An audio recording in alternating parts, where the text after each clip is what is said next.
Rob and Ram. Nobody asked, but we give you our opinions. Acknowledge us like Roman Reigns to all his minions. Coming from the grave like our name was Undertaker. Women's wrestling is cool, but where the hell is Britt Baker? Coherence takes abandon all hope. We talk shit like Ricochet from the top rope. We are marks, sometimes we're friendly, sometimes we show our whole ass like Mandy. We are Mick discussing what is the latest. Jericho is the GOAT, but Sid is our favorite. We are marks. We are marks.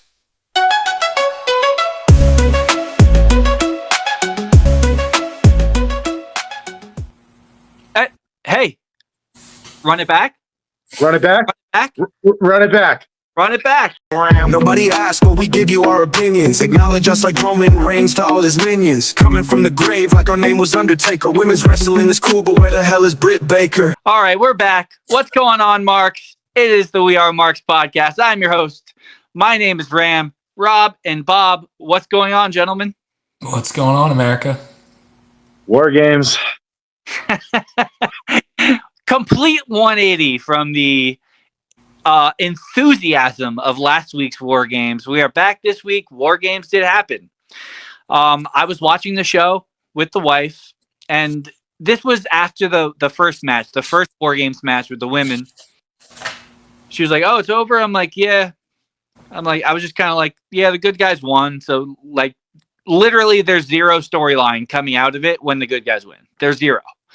And pretty much that's what we got, because what we got on Monday Night Raw was the good guys fighting each other and not the heels. So we'll get into that. But anyway, we're going to talk about Survivor Series and the results, and we can talk about the matches. And if we can come up with any storylines coming out of it, I'm not sure that we can, but we'll get into Monday Night Raw, which happened, and we started getting some kind of direction. So it started out with that Women's War Games match. I feel like last year's Women's War Games match was really good. I think it might have been the best Women's War Games match yet. I feel like this was the worst one. How do you guys feel? I feel like nothing really happened until Io Sky got into her trash can phase, which also bothered me because Io Sky had her own personal trash can. So, like, it just didn't feel legit, you know? Every time. I know she does, but, like, her having an Io Sky trash can, like, you're trying to, like, sell a trash can merchandise, which wouldn't shock me if they are at this point. It just felt like it was off. I feel like that's the biggest problem with WWE right now, excuse my dogs, is that I just feel like it's so commercialized that it just takes away from everything, you know? Yeah, I felt like it was very routine, especially with the weapons, because we see the same weapons. We see the trash can, we see the kendo stick, like it's rinse and repeat. I think it's lacking a little bit of creativity in what you can use and how you can use it. And I just felt like, you know, the match, it wasn't very good comparatively to, you know, the Blood and Guts game or previous War Games. It just wasn't. And, you know, it's kind of step one of the night of me just being over War Games in general. I think it really showed that the stories to get to this War Games just weren't really there. And I think, you know, it was lacking that. Honestly, not only the storylines not really adding up to a War Games match, I just feel like the overall esteem, the overall lore of the War Games match has kind of fizzled out. And in my opinion, Survivor Series should go away from the War Games next year. They should use a War Games match when warranted, randomly when it matters.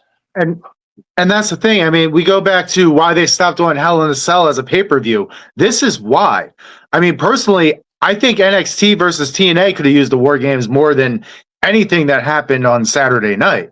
You know, that was a perfect setup for War Games, but no, because War Games has to happen at Survivor Series, we had two matches that really didn't need anything. In fact, the one person in this match, Lash Legend, who, by the way, looked pretty good in the match, so shout out to her. But it didn't merit anything. None of this merited anything to do with War Games. Yeah. I want to follow up And about Lash Legend really quick.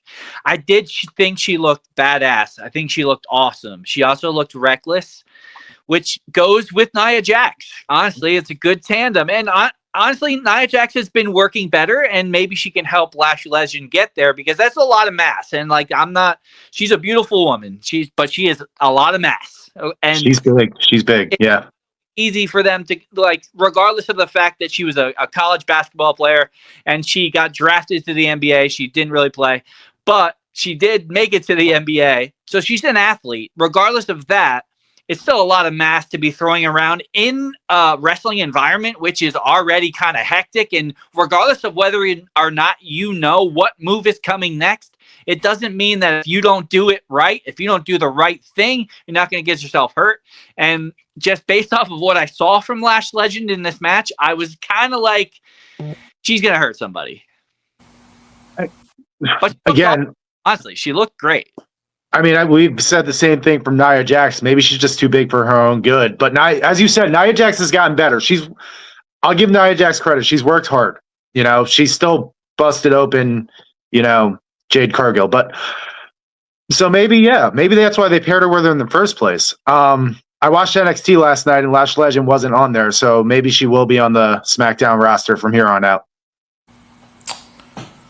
yeah, the one point I was going to say about AJ is I just think we're getting to the point that they need to figure out what she's doing, why she's doing it, and what is going on. I think we're getting past the honeymoon phase of AJ's back and her showing up every couple weeks to do something with Becky that's not really leading to anything with Becky. I just think it's getting smaller returns. I didn't really understand why she was the one to tap out Becky when she's not on the show. And I don't really understand what they're doing. And I think if the end goal is WrestleMania is 5 months away. We have 5 more months. Like, why are we doing something now? I get building to WrestleMania, but we're doing things now that are big, taking away from other people for maybe something that's going to come down the line. So, yeah, I don't have much thought on the AJ Lee situation. I think what she is what she is, and WWE seems to be viewing her as a special attraction. And whether or not she is up for debate. Some people might consider her a special attraction. I like AJ Lee. I don't consider her a fantastic wrestler. I think she can be entertaining in the right role. But what she's doing right now is like being a real person, and it's not clicking with me that she's being a real person. She needs to be crazy AJ Lee and not I got therapy and I'm fixed. I'm sorry. I agree therapy is great. Do therapy, but from my wrestling and AJ Lee, I don't want her to be a real person. I want her to be AJ Lee. yeah. And I mean, I think as far as the spot, it's like, this is going to seem like a weird comparison, obviously, because of size, but it's almost like she's in this female Brock Lesnar role, and I just don't think it fits. And by that, I just mean she kind of shows up, gets involved, wins, and leaves. And I just don't think that really works for her. I get she's not going to be there all the time, but I don't she's a small woman. I don't think her showing up and being in this role makes a lot of sense. So, I mean, she's only had 2 matches. Both were because of Becky Lynch. So I wouldn't say the whole Brock Lesnar thing because they're not making her to be a badass just showing up, winning belts, and then leaving for 3 months. But I agree with Ram because the last promo she gave, I almost felt like she was trying to go into mom mode. Yeah. And have a talking to children. And it's boring. It is. Like the best wrestlers have a gimmick that's kind of real, just blown up to 1,000. And hers is just, it bores me. And I don't know if she can wrestle or not because her 2 matches have been gimmick matches, I don't think you could ever have considered her like in the pantheon of women's wrestlers. I don't think you could ever have considered her to be great. I think she wrestled during a time when women sucked. There. So she was the best of the shit. But now when she's back here and with taking the years off and being in her 40s now, it's like she can't hang with these other girls. So she's basically Nikki Bella wrestling Stephanie Vaquer to me, where it's like she better not win. I'm even thinking about this potential Becky Lynch match at WrestleMania, which has to be what they're building to, and whether or not she shows up once a month to build to that seems like that's what's going to happen. But just from my perspective, if I'm looking at that match, I'm like, Becky Lynch needs to win that. She can't lose that match to AJ Lee. Yeah, and to your point about AJ in the past, I mean, you know, when she was the first time around, I mean, it was almost a novelty to have really good worker women's wrestlers. I mean, she was kind of the first, and now women's wrestling has evolved to the point that most, if not, 95% of them are very good workers. So the novelty of that has kind of worn off a little bit.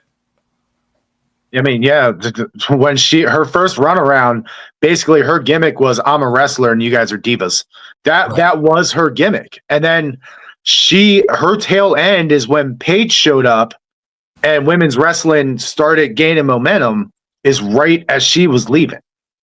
So yeah, she was the best of a bad situation. And I'm not trying to discredit AJ Lee for anything she does, but would she be able to hang with Becky Lynch? Would she be able to hang with Charlotte Flair, Naomi? These girls who can actually go, is AJ Lee going to be able to go with them, especially in her mid-40s? I want you to think about what you just said. Just to put into perspective, that her reign as the best women's wrestler on TV was ended when Paige showed up. Exactly. Paige is on the exact same level, in my opinion, where she looked great when she was wrestling Nikki Bella, because Nikki Bella was terrible. Well, once it came down to it and she was wrestling Sasha Banks, no point. Precisely. Exactly. You're exactly right. So, yeah, that's just the We Are Marks podcast opinion on AJ Lee section of the show. Congratulations on a terrific marriage to CM Punk. What more? Rest in peace, Larry. Poor Larry. Larry, you were an ugly dog, but you were CM Punk's dog, and for that, we thank you. Okay. Dominic Mysterio is once again the Intercontinental Champion as he defeats John Cena in John Cena's final PLE. Of course, the major storyline coming out of this. Oh, Rob's saying no because he's going to be at WrestleMania next year. Yep. Major storyline, Liv Morgan returns. I want to talk about the spot where she supposedly slapped Dom and he sold it. The live action shot, she 100% missed. Not even a debate. She went above his head. And I was like, well, she clearly just missed him. And I was like, damn, they screwed that up. But it ended up being a ruse anyway. And when they did the replay from the other camera angle, it was like, yeah, I guess it looked like she hit him. But the original angle, I was like, wow, she missed. And then, of course, it was, yeah, she did miss, obviously on purpose. Wait a minute. Now I'm confusing myself because on Monday Night Raw, she did smack him across the face. So am I led to believe that she was supposed to slap him in the face and did actually just blatantly miss? I just think they're in. Never mind. Cut that. I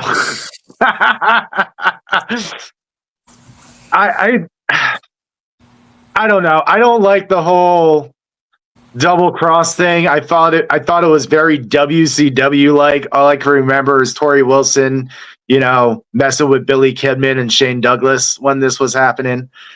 So I can't tell you. Stop. Pause the podcast. Are you telling me you didn't like the spot? What? You didn't like the spot? I don't know. Looking back on it, it was very WCW-y. Bob? I like the spot. To be honest, I thought the final 5 minutes of this match was one of the only redeeming things on this entire show. No doubt. No doubt. Roxanne Perez giving pop rocks to John Cena and her face just lighting up She was is delighted, bro. probably in this. As somebody approaching 40, I like the realism in wrestling. And that woman just could not hold how happy she was that she was in the ring with John Cena doing pop rocks to him. Like it's one of those moments you just look back and you're like, all right, this is why you guys do this stuff, you know? Equivalent to me having a catch with Dontrell Willis. Okay. Yeah. Yeah, you're exactly right. You're exactly right. So yeah, I'm not disagreeing that the last 5 minutes, it's just I felt it was a little dragged out a little bit. I like it. It was Being, material. Well, I thought the match before things got a little out of hand or whatever, that last 5 minute period, I thought it was a pretty bad match, to be honest with you. Also, the spot that bothered me was the ref deciding not to pin John Cena when Dom had him pinned. Like, no, right. You can't do that. We've seen that 100 times where this stuff happens. He chose not. I get whatever. It led to the finish. But I thought the live thing was good. I'll give John Cena credit. We've talked about this last time is now. Who should go over, all this stuff, how it should end. Saturday night was John Cena's night to put over the young talent. Dom Mysterio wins the match. He let the women run roughshod on him. He can't have a match with the women, whether you think men and women should wrestle or not. They aren't doing it in the WWE. He's not going to have a chance to have a match with Roxanne, Raquel. He put him over as well as he could. And the live thing, which was a little shout out to Elimination Chamber with the heel turn that he did with The Rock. So I thought all that was well done. And Dom's the champ now, and Cena put over the young guy. So I was pretty pleased with that ending. More on this group to come when we talk a little bit about Monday Night Raw later. But first, Stephanie Vaquer retains the women's championship against Nikki Bella, who came out. I don't know if you guys remember what I said last week on the podcast, but she came out in a shirt that said Bella Gone Bad. And I was like, nailed it. WWE is listening to us. Look, I'm bad now. Yeah, it's black. Oh my gosh. I mean, this has to be the end of this, right? I'm hoping it's the end of Nikki Bella.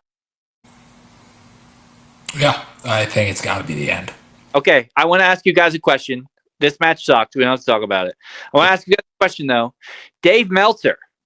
You guys know Dave Meltzer, terrific wrestling journalist. He said that Nikki Bella has this legendary mystique, essentially, that WWE just tarnished. Do you consider Nikki Bella to have some kind of legendary aura at any point? I'm going to revert back to 5 minutes in this podcast about what we said about AJ Lee, about how she was the best of the worst situation. Nikki Bella might have been second.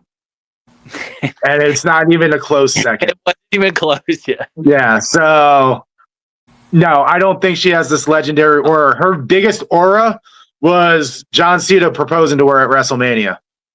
Brie Bella was a better wrestler than Nikki. Much better. Yes. I don't think she's a legendary wrestler. I think she is more popular and famous in general than we give her credit for. I think to a lot of female fans, especially because of Total Divas and things outside of wrestling, she does, which is part of the reason that I was a little surprised how the match went. I'm not going to go as far as to say legendary aura, but I did feel like as far as people coming back to a certain group, it's AJ, but to a certain group that's probably female, probably not the three of us on this podcast, Nikki Bella does mean something. So I was a little surprised that the match went as one way as it did. So Bob, and I do get what you're saying, Bob, but as far as wrestling circles, you know, because I get the Total Divas, Total Bellas, and, you know, John Laurinaitis's, you know, mom and stuff. But my thing is, do wrestling fans care about any of that? I would Like- I would like to say that the Bella Army, when she was at the height of her career, those 12-year-old girls are 18 to 20 now, or older. Actually, they're adults now. So if those adult women and men, I mean, there could have been some boys in that Bella Army. We're all inclusive here.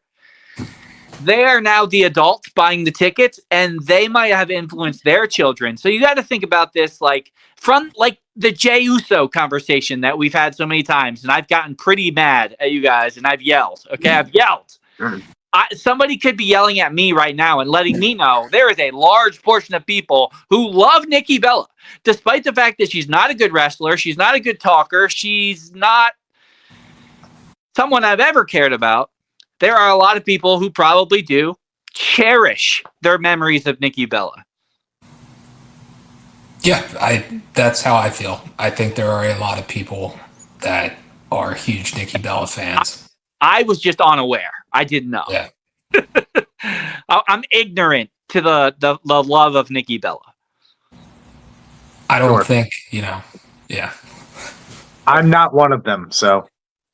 Yeah, me neither. So anyway, main event, bad guys win. There was a mystery curb stomp during this match, and I have a theory. It was red herring. I was going to go with the Black Scorpion. That was for the 90s kids out there. Yeah, I just went to the 80s, so that's for all the boomers out there, the Black Scorpion. Obviously, it was not Seth Rollins because Seth Rollins ain't climbing up the cage that fast. And also, he jumped very high, which means whoever this was an athlete. I've seen some theories. One could be Montez Ford. Just judging by the way the guy looked, I would say he was a little shorter than Montez Ford and a little wider than Montez Ford. So I have a theory. Okay? This could be Angelo Dawkins. I don't think Angelo Dawkins can jump that high. Honestly. So I have a theory. Perhaps this was Miles Bourne. He kind of had the same build as Miles Bourne. Maybe he couldn't hear very well, and that's why he kind of stood there awkwardly for a second. Not really sure. But I have this one other theory. That perhaps this was Austin Theory. What do you guys think? There was one more point because I've heard a lot about the butt. I've heard a lot about the cheeks on this particular fella. And supposedly these cheeks are what gave away that this was Austin Theory. So I want to know, not only do you guys think it's Austin Theory? That's number one. Number two, what reason would Austin Theory do this? Or whoever it is, not sure. This is all just a theory. And number three, did you get a good look at that derriere?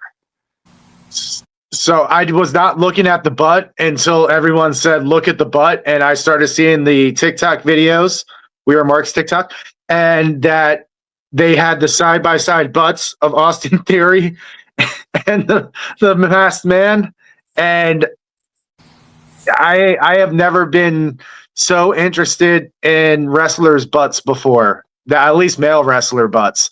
So, yeah, it checks out. The butts match. We have a 95% match of butts. You didn't see too many Rikishi matches growing up. It's all about the butt. All about the butt. But yeah, you got to point on that one. Right, so let's just assume, based off of the posterior of this masked individual, that it is Austin Theory. Number one, welcome back.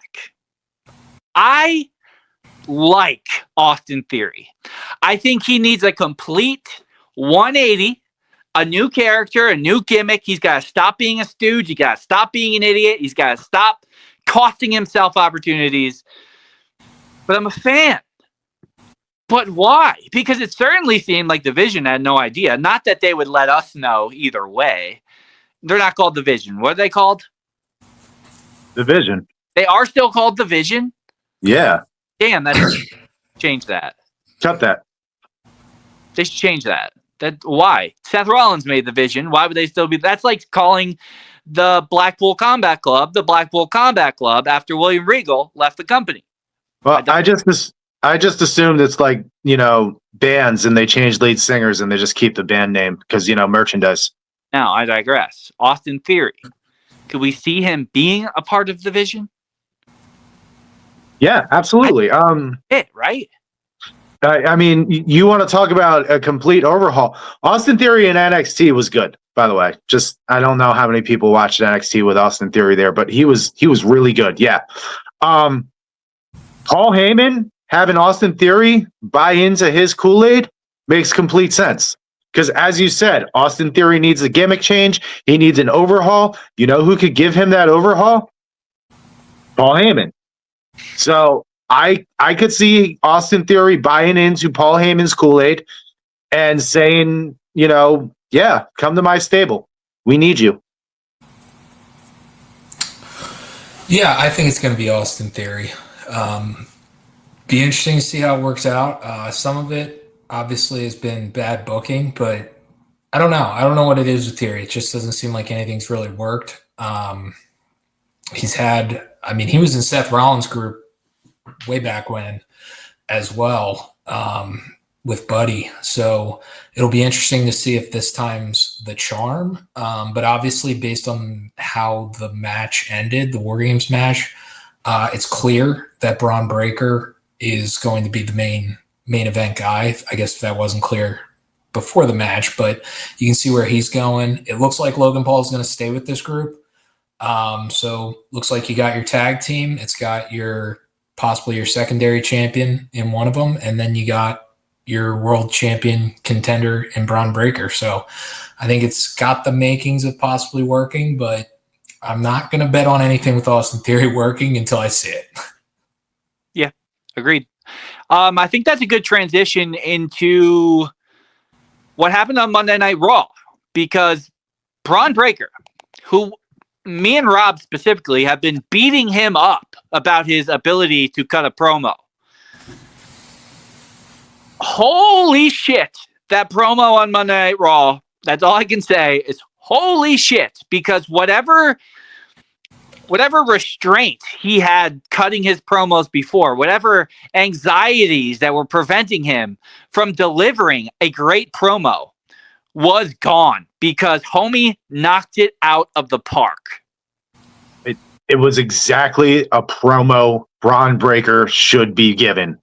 The no nonsense, I am here to kick your ass and take whatever I want from you. And after the promo was done, I sat there and I said, that's my world champion. Like, straight up, I want him to be champion. Like, I was fired up for the heel to beat CM Punk. I felt the same way. I was like, I'm like, let's go.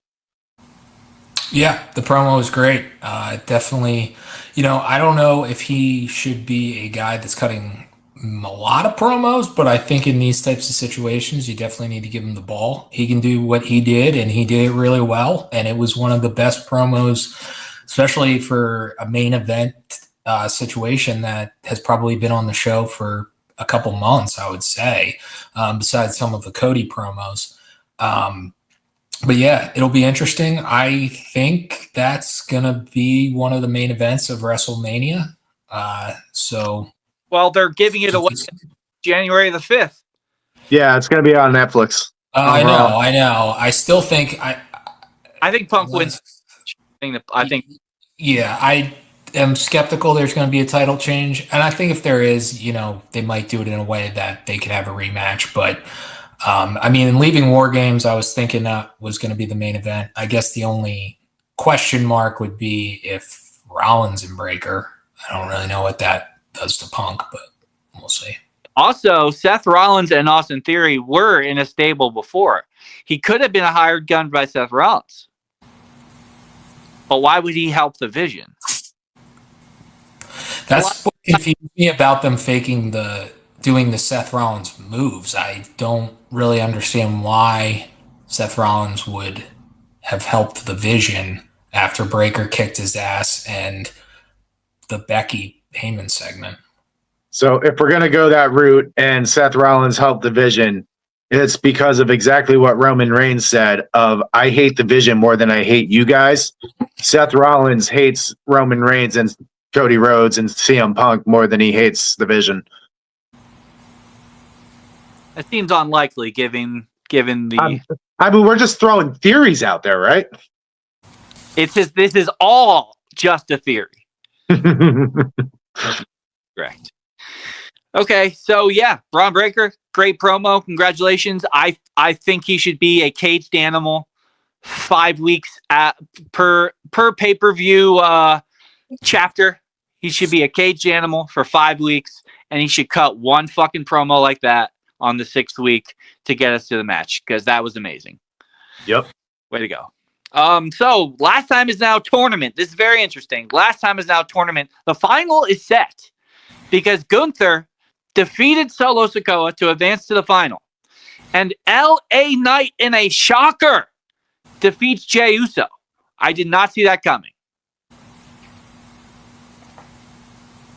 So I didn't see that coming either. I'm sure we're going to talk more about Jey Uso. But I am not completely sold that Gunther beats LA Knight. I'm like 60% sure, but I am not sold that Gunther beats LA Knight. Dude, there's no way John Cena's last match is going to be against LA Knight. No way. And unless he's putting LA Knight over. Besides, it's not his last match. He'll be at WrestleMania 42. I can't imagine that. I cannot see a world that LA Knight beats Gunther. If Gunther would have lost, I could see LA Knight as a contender, but LA Knight himself, I can't imagine beating Gunther. Also, on a side note here, Gunther is really, really, really, really good at what he does. He could have a match with a small guy. He could have a match with Solo Sikoa. He could have a match probably with a broomstick and make it look believable. That match on Raw was amazing. Yeah. Like, and he's going to have his working boots on at Saturday night's main event, because getting a good match out of Cena happened one time on this tour. And this is 40 minutes. You know that. Huh? We're going to go for 40 minutes. Possibly. I mean, they're only going to have one other match with NXT stars. So they are going to have, if I'm going to check DraftKings over under finishers in the John Cena Gunther match, I'd put it around 9.5. I'm more excited to see over under how many chops John Cena is going to take. 100. You think he's going to take those chops? And this is why I'm also thinking that Gunther might lose to LA Knight, is because I don't know if John Cena wants to take the offense of Gunther. No way it's LA Knight. 0%. 0%, dude. If LA Knight defeats Gunther, dude, how much is a Whopper? I'll get you $100 worth of Whoppers. $100 worth of Whoppers. All right. It's a deal. I'll pay that out over a few months. Layaway plan. I think even if Gunther somehow got knocked out, LA Knight, they would tell LA Knight to lay down so they could drape Gunther's unconscious body on top of him to not have LA Knight win. And I still think Gunther's going to win, but I'm not completely sold on this. 100% for me. Okay. 110%. That's I got 60%. 10 of your percents to me. Okay, only a few more things from WWE. Number one, Adam Pearce, very secretly, live on national television, asked the referee to do a little snooping for him. I just thought it was so stupid. Like, you talk about when wrestling insults your intelligence. This is a moment that, I can't suspend disbelief here for me to believe that Adam Pearce is secretly talking to the referee while the camera crew is right in front of him.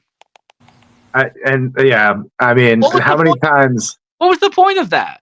How many times have they broken fourth wall to tell us that there's cameras everywhere? Meanwhile, Adam Pearce can't go into his office. He's in the hallway.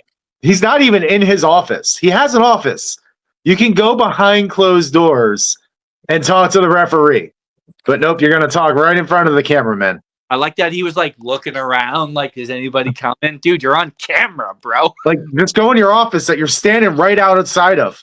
There's monitors all over in the back. Everyone's seeing what's going on. All right. Anyway. I've said it before, I'll say it again. Adam Pearce, the human being, I'm sure he's a smart, nice man. Adam Pearce, the general manager of Raw, is dumb and very bad at his job. Would you guys be okay? Because I kind of want to see this too. Adam Pearce versus Nick Aldis at WrestleMania 42, winner take all. It would be pretty fun. I mean, that would be fun. It wouldn't be a good match. It would be terrible, I'm sure, but it would be very fun. I think that'd be a fun match. And put on siglets into Greco-Roman style. Yeah, let's get some British strong style on WWE. I'm in it. I just want to see them grapple. You want to? I want to see Adam Pearce try a good old fashioned headlock on him. All right, I got one more thing from WWE. I'm going to make a statement. Tell me how you guys feel about the statement I make. Liv Morgan is a game changer. She's a star. Mm-hmm. Yeah, no, she is. End of discussion. The moment she came back, that women's division got a shot in the arm. It desperately needed it. The show got a shot in the arm. Yeah. Not just the women's division. The show as a whole is better with Liv Morgan on it. Absolutely. Yeah. It helps. It definitely helps Dom. It helps the show. See, I mean, the women's division, in my opinion, is struggling right now. So hopefully she can inject some more life into it. She should beat Stephanie Vaquer next week. Yeah. The women's division doesn't have stars. And I love Stephanie Vaquer. She's a great wrestler, but she's not a star. Liv Morgan is a star that they need. Well, she's not on the show either. I don't understand what's going on with Stephanie Vaquer. That last week too, Bob, and I'm like confident she's on the show every week. She is. I don't think she is. She was on the show this week. She was? Yeah. It was Liv Morgan's. She was there, and then Liv Morgan came and got in her face. Oh, yeah, she did do that. That's when I was like, oh my God, put the title on Liv. That was the moment. Yeah. Okay. Well, you guys got anything else from WWE you want to bring up before we go over to AEW? Do you think we toned down Jey Uso's yeeting? Oh, we forgot about that. Jey Uso lost his shit. It's about time. Yeah. Everyone's talking about how it's going to be a heel turn. I don't think it's going to be a heel turn, but I think we will tone it down enough where we're not doing fucking running it back during War Games yeeting. Yeah, I don't understand how I'm supposed to feel as a fan for Jey Uso. Am I supposed to feel bad? I mean, the guy's an idiot. He's an idiot. I mean, what he did Saturday night was the dumbest fucking thing I've seen. They have the advantage. You know Brock Lesnar's coming, and this guy's sitting on top of the cage. I'm supposed to feel sympathy, or I'm supposed to cheer this guy? He's an idiot. And you know what I got? Lost on Monday. Do you know what I root for idiots? My biggest problem with that whole thing is that the rest of the team started dancing with him. Yeah. Like, you have an advantage. The Beast Incarnate is coming. Why are you not, like, let him do his dumb thing on top of the cage? But you're all sitting there dancing too. Like, yeah, we're vibing. No, this is War Games. Another biggest problem I had with Survivor Series was that, like, it just didn't feel like War Games. It felt like a merchandise kind of run. No shark cages. Right. Like, everything. It's almost like they didn't want to do War Games, but they advertised War Games, so they had to do it. Well, that's the thing, too. It's so watered down. You know, they made it, for whatever reason, they made a spectacle. You can't leave the cage, and then Brock and Roman are out of the cage. And then, you know, the whole idea of War Games, you got to make the other team quit. They don't want to do that because they don't want anybody to say I quit, especially when the babyfaces lose. So now they got to have somebody enter the cage. The cage doesn't even protect the match from interference.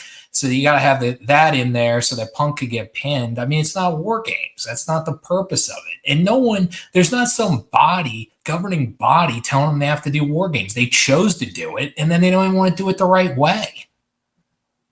I agree. I did, like, think about it. When the spot happened, there was no top of the cage. No. Normally, it's no, up. They haven't had it for years because Io Sky's been jumping off of it for a while now. Ooh, that's true.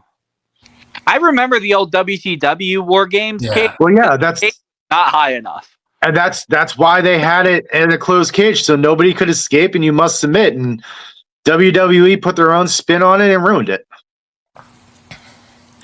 Yeah, well, so we'll see if they continue to do War Games in the future. I hope that it should be for a special occasion when it warrants it. They shouldn't just brand Survivor Series War Games. It's run Absolutely. It was really cool at first, but it's not anymore. It's right. Kind of... All right, let's talk about some AEW stuff because the C2, the Continental Classic, is officially underway. I'm going to read you 12 names. Real quick, I'm going to read you 12 names. You let me know which one of these 12 is not like the others, okay? Jon Moxley, Claudio Castagnoli, Konosuke Takeshita, Roderick Strong, Máscara Dorada, Orange Cassidy, Kazuchika Okada, Speedball Mike Bailey, Kyle Fletcher, Kevin the Jet Knight, Pac, and Darby Allin. Which of these 12 is not like the other? Is it Kevin Knight? Are you kidding? Is that sarcasm? Yeah. Takeshita is world champion. Guys, Máscara Dorada has been completely irrelevant on AEW forever. Every other person in this tournament has been a featured part of this show for the last 4 years.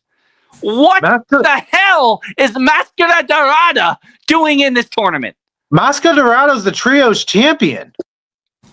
The Trios champion of what? Máscara Dorado was the Trios champion. Is he not? Wasn't he on the pre-show?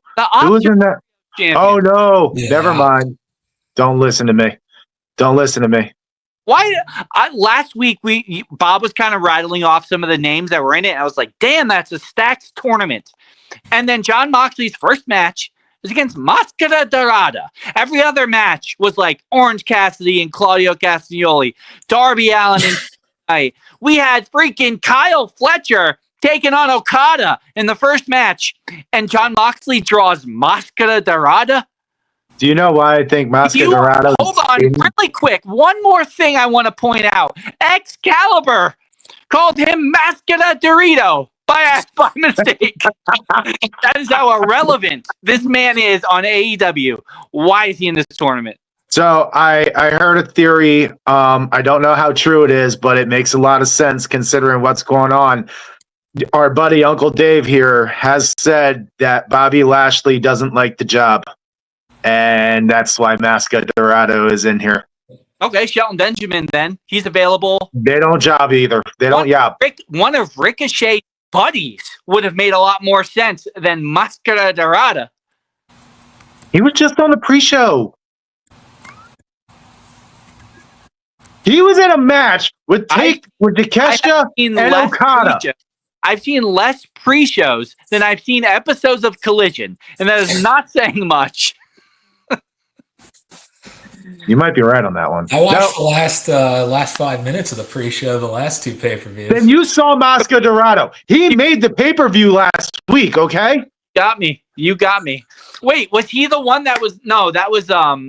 Who's the guy in the Don Callis family that was like begging them to like get along so he could be the champ? Hechicero. Yeah, that's Hechicero. So anyway, that was my rant about the Continental Classic because we are going to get great matches, and we've already gotten 3 great matches. I'm not going to say the match was bad, but there was no part of me that was like, Máscara Dorada is going to beat Jon Moxley, despite the fact that the story is very clearly Jon Moxley losing and not Kyle O'Reilly winning. But Jon Moxley was completely fine, and now he's just back onto the winning trail, so... I'm not sure what's going on there, although Claudio against Mox next week might tell a different story. Yeah, Go ahead, Bob. Oh, I was just going to say I have a complaint as well about the Continental Classic. Watching Dynamite last week, out comes Okada, What's Okada got around his waist? The International Championship. Thought that was gone. Apparently it's not. So now, like, here's my question. Because we all were under the impression that those belts were combined, correct? Yeah. I thought so. Yeah. When the world was celebrating them combining those belts, was Tony Khan just looking at Twitter being like, oh man, that's weird that everyone thinks they're combined? Because the world was then shocked to see him in the International Championship because apparently he's not the unified champion anymore because he's not the Continental Champion. So I guess we're now, technically he was a triple champion previously. What the hell is that? I mean, I usually defend Tony Khan. I usually understand where he's going. I cannot understand why the International Championship is back. And really all we did when we thought we combined belts is we added one more. So, I mean, I'm not going to lie. I lost track of how many belts are where in AEW. In fact, you guys just reminded me that the Ops are the actual Trios champion and the CMLL belts were on the line for the pre-show. For which one did I just go to? The last pay-per-view. Full Gear. Full Gear, thanks. I keep thinking it's Dynasty, but it's not. But the CMLL belts were on the line. So I have no idea how many belts are where anymore. I think Mercedes Moné actually is tied for belts in AEW than everyone else because they might have 12 on their own.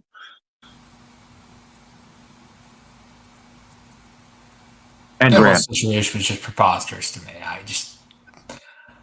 I can't believe that they did that. I agree with you because you're right. We were supposed to unify everything with the last tournament, and Okada has been defending the Continental title, but now he's the International title, which means Okada's not winning this, by the way. But he's going to make it to the final, though. So the way this is, you face everybody in your thing. Yeah, so it's a round-robin tournament. This is like a long tournament then. Yeah, so they basically stole the G1 Climax because that's what they do over there to crown the IWGP title or to win the G1 Classic. So that's what's going on here. Is Tony Khan really likes tournaments, so we're just going to make it a 3-month-long tournament. Yeah, it actually ends at the end of the month. I just looked it up. Really? So I was curious myself. It does. So we're going to have matches on Collision? Yeah. We're going to have to. Yeah, you're going to have to. There's going to be weeks that guys are going to have 2 matches. Right. Correct. Very interesting. So this is probably going to end with Okada and Takeshita, more than likely. Yeah. That'd be my guess. However, it is point to note, Kyle Fletcher did get a big win this week over Okada, and that it was clean as a whistle. Pinned Okada, so that's very interesting. Also, despite the Jon Moxley win, Claudio, big win over Orange Cassidy. I already mentioned him and Mox next week. That's going to be very interesting. And what was the other one? Oh, Kevin Knight with a surprise victory over Darby Allin. Also very interesting. And, again, I understand that this is round robin. And despite the fact that Okada lost this match, I'm sure he'll win the rest of the 4 and find his way into the championship. So it's not that big of a deal, but it is something to note. Yeah, I feel interesting. Like Moxley versus Claudio. I kind of feel like it was a little early to do that. But I don't know. It's interesting. I'm curious. AEW doesn't usually do this, but if there's more of a storyline based match, I don't know. Moxley assumes Claudio's going to let him win or something. That's my biggest problem with this whole tournament is I feel like we're just doing this tournament and not going to have any storylines behind it. Well, I think Okada Takeshita stuff, but I definitely think but that storyline has been there. But even like Kyle Fletcher beating Okada and they shook hands afterwards, like there's no story behind any of this right now. Yeah, there won't be until the final. Exactly. So we're wasting another month of not telling stories, just having good matches. Well, that's AEW's calling card. They do this every year now, right? They do, don't they? And it's kind of. I mean, this is only the second time they're doing it. Is it? Yeah. It's the third, right? Because I, Is it the third? I thought it was. Okada won last year, and then Briscoe was the inaugural champion. Oh, okay. Yeah. So yeah, just from my perspective, I think there's a lot of stories that are going to be told during this because there's going to be a lot of teammates facing each other. So I think there is a lot of intrigue here, and I'm hoping that they do something with it. But again, we'll see. By the way, Kyle O'Reilly better actually be seriously injured. Yeah, I hope he is too, because that momentum that he had that you're just going to kill off if he's not. And you know what? Maybe Mascara Dorada is in this tournament because Kyle O'Reilly couldn't be. Could that be it? I hope so. I feel like Masque Dorado is in here because they needed someone and he was there. That would make sense to me just because Strong is in the tournament as well. And it does seem like they like the idea of teammates having a match in this tournament with the Don Callis stuff and the Death Rider stuff. So I wouldn't be surprised if Fletcher are in the same Speedball and Kevin Knight as well. So it wouldn't surprise me if Kyle O'Reilly was supposed to be in Dorada's spot and lead to a Strong O'Reilly match. Okay, that's fair. You should have talked me off the ledge with that before, but I had to come up with the idea myself. I completely forgot Kyle O'Reilly was hurt. Yeah, well, it was very glaring to me because I was upset he was not on the show, and I was like, well, he better actually be hurt and not just not on the show. Because, okay. All right, I got some other things. Number one, I went into this wanting Mina Shirakawa and Toni Storm, assuming actually that they would be the first tag team champions, but then Willow and Harley Cameron advanced to the finals, and now that's who I want to win. Are they going to do a babyface match? So here was my thing. They won the advantage so that they could name a stipulation, and then they decided to have a wherever they are death match. And I feel like that goes into Marina Shafir and Megan Bain's wheelhouse. Like, why would you do a death match with Marina Shafir? Because the script said that they need to lose. But that's my point. Like, why would you go into their wheelhouse? Yeah, it doesn't make a lot of sense to me, but I guess that is the point. I think Willow and Harley are going to win. I think Willow and Harley are going to be the first tag team champions. I think Willow and Harley are going to win. I think whoever wins this match will win between Marina and Bane and Tony and Mina. I feel like if you're going to make these titles important, it has to be Toni Storm. It would very surprise me if the finals of this tournament ends up being a babyface versus babyface. And you're absolutely right. And I think Megan Bain and Marina Shafir will beat them. And I feel like maybe Willow does get the tag titles. But either way, any of those two teams is not good for what you're trying to accomplish here. I think Willow and Harley are very over. Yeah, but do the titles get better with them? All right, so here's what I'm going to say.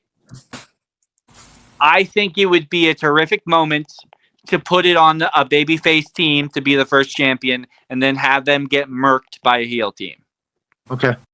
Just in my opinion, that's how I feel. I think that brings more legitimacy to it than a makeshift tag team that has never tagged before, winning it and being a heel tag team, if you know what I'm saying. Okay. I mean, I just look at it and like the only thing that I'm going to try to is like the women's IC title that you gave it to Lyra Valkyria and it really didn't matter until Becky Lynch had it. And now that Becky Lynch doesn't have it again, it really doesn't matter anymore. What do you mean? Maxine's in the dojo. Yeah, getting her ass beat by Natalia. I really want. Dude, I She was wasn't getting watching. her ass beat. Dude, she wasn't getting her ass beat by Natalia. She was getting her ass beat by Natty. Oh, Bloodsport Natty. That's right. My bad. You're right. Yeah. Addy in the dungeon. I feel like I've watched that movie. Cut I that. think as far as I almost saved you there too, big ones.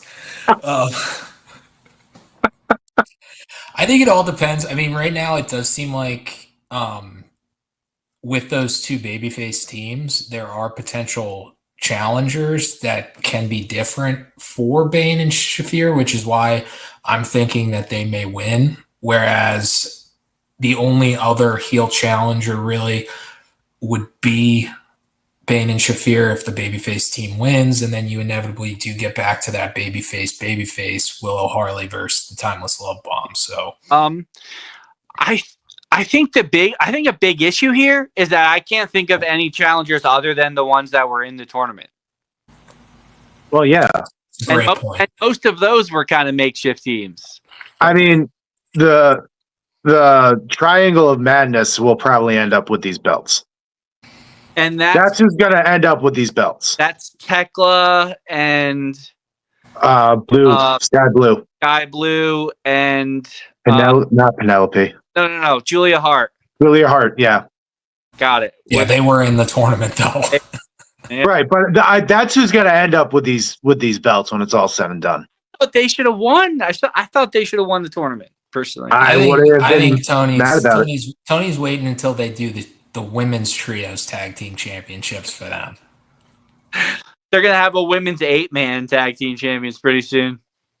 The Ultra Tag Team. Oh, man. What else you got? I think Kenny Omega's turning heel. I like the Elite better as heels. I mean, it kind of seems like they're turning the Bucks babyface, but I think that's the old swerve job. I think Kenny Omega's going to turn heel. I kind of hope not. The Kenny aspect, I think Kenny's fine. He can turn. He's a good heel. I just feel like it's time for the Bucks to be baby faces. I think it's time for Super Kick Party. I think it's time for flips and fun and great matches. I think it's time. I think they've been heels for too long. They did the GM thing. They did the EVP thing or whatever. I think it's time. I think dorks are better off heels than faces. And they are dorks. Let me talk. Do the flips. Have fun. Do your thing. Have great matches. The Young Bucks are not baby faces. There's nothing the Young Bucks can do to make me be like, those are good guys. Nope. They are dorks and a half, and they're better off being heel dorks. They're not even dorks. They're arrogant, smug pricks. That's they are. Right. They are definitely better as heels. But I just think it's time for that's just whatever. I just think it's time for change. Plus, with FTR as the champions, I think that's a match you want to get to. Yeah, we're gonna have to see if they can make me believe them as babyface. I have a hard time believing it. It's kind of like it reminds me of like how I felt about Triple H growing up. Like there was nothing Triple H could do to make me like him. There's nothing he could do to make me like him. I hated him, and that's how I feel. That's how I feel about the Young Bucks. They have great matches. They did have a period where their matches sucked, but they have gotten back to having some pretty goddamn good matches. But there's probably nothing they can do unless they save a bunch of puppies from a burning building. But even then, I would probably be like, yeah, they probably got paid to do it. I don't know. I don't think I could take them seriously as babyface. And also, based off of the way Kenny Omega is working in his older age, I think he would work a lot better as a heel, and his matches would be better. Agree with that. Yeah, definitely. Okay. A couple more things here, just quick quips, and then you guys can tell me if there's anything else. It sounded to me on commentary during the Okada-Kyle Fletcher match, which, by the way, was fucking phenomenal. It sounded to me like Don Callis was trying to take credit for all of Okada's career. I don't know if you guys caught that, but he said, if somebody turned on the TV right now and they saw this terrific wrestling match, they'd be like, wow, these are two terrific pro wrestlers. And it's all because of the Don Callis family. So it sounds to me like Don was taking credit for Okada's entire career. I've said it before. I think Don Callis is such a great heel manager. The only flaw is that I laugh probably too much at Don Callis for him to be a heel. But yes, it's great. I love it. I think the Don Callis family is too big, but I think him, especially on commentary, is good. He's on the show a lot. I said it before. I'll say it again. If you counted up the amount of words everybody said on the show, I think the only person, and there's a 3-man commentary team most of the time, I think the only person who says more words than Don Callis on any given show is Excalibur.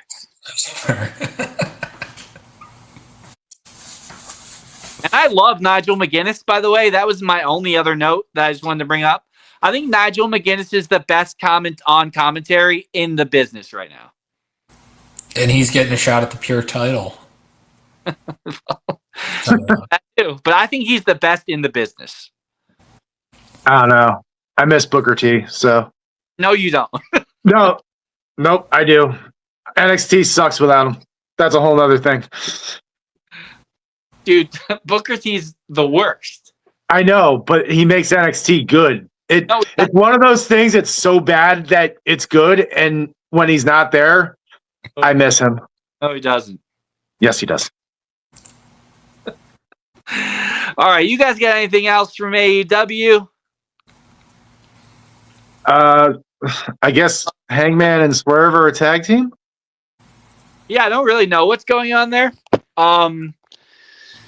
I do like the direction of Samoa Joe. Now, he's got like his Goonies. You know, he's like he's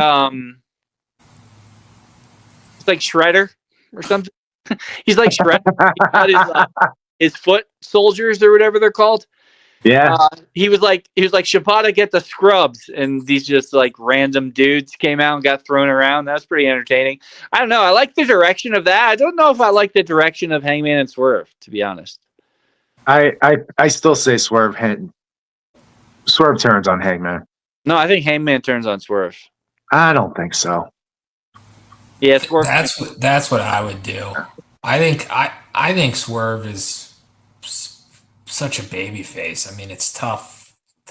I think he's just likable, and I mean, Hangman is too. And you know, we talked about it in lead up to All In. He's been the main character of AEW through this run, but I don't know, man. Swerve, when Swerve comes out, he's a star. Well, it is. I mean, in AEW, heels and faces really don't matter that much. I mean, we've been cheering heels the whole time in AEW, so you know.